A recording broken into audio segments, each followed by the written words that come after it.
President Donald Trump is taking steps to address the opioid epidemic in the U.S. The new program would give almost $2 billion to help local treatment centers and better track overdose deaths. Fox News correspondent Leland Vittert is at the White House with a breakdown.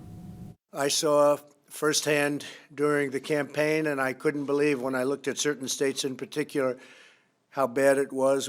President Trump announcing nearly $2 billion in grants to help combat the opioid crisis in the United States.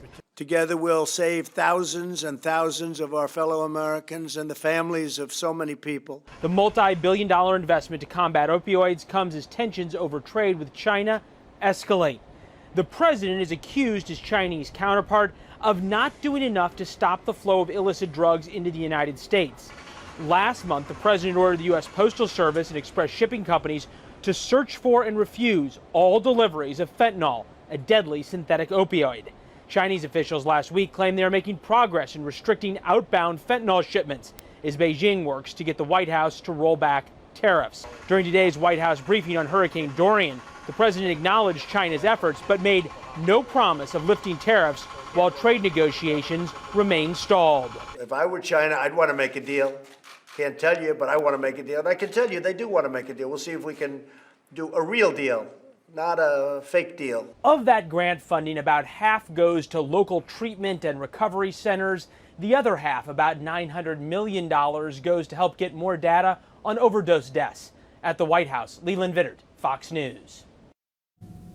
Facebook is taking new steps to stop the spread of misinformation about vaccinations. It's launching educational pop-up windows that will appear when users search for vaccine-related content. Those pop-ups will have links to the Centers for Disease Control and Prevention or the World Health Organization. But Facebook isn't completely removing all anti-vax information from its site. It says users should be able to see both sides of the debate. Researchers may have found a new way to protect people with peanut allergies. They had 48 patients put a tiny amount of peanut protein under their tongues once a day. After 5 years, 25% of them could tolerate a teaspoon of it at a time. 2/3 could handle a little less than a quarter teaspoon. The idea isn't to let them eat a PB&J, but to protect them from accidental exposure. Officials in Oregon are investigating the death of a person who became sick after vaping. If confirmed, this would be the second person in the U.S. to suffer a vaping-related death. Officials say the person did suffer symptoms identical to at least 330 others with confirmed or suspected cases of vaping-related lung diseases. Experts say it does not appear that the cases are related to one product, but many have been reported using e-cigarettes with THC in them.